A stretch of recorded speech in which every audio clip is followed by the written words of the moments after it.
Siz sanatoriyga nimaga kelasiz? Avvalambor dam olishga. Lekin Chimyondagi sanatoriyalarning farqi, bizda tabiiy davolovchi suv, servodorod bor. Va bu Chimyon zonasida 10 taga yaqin sanatoriya bo'lsa, bizning sanatoriya ulardan yana nimasi bilan farq qiladi?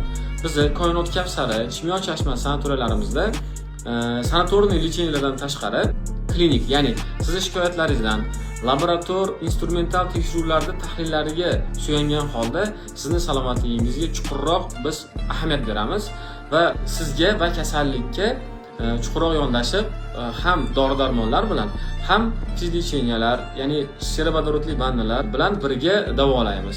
Sizlarga avvalambor dam olishda va dam olish bilan birga vaqt ajratganingizga va mablag' ajratganingizga yarasha yaxshilab davolanishni tavsiya qilamiz. Dam olishni maqsad qilgan tanishlaringga videoni yuborib, pastdagi raqamlarga qo'ng'iroq qiling.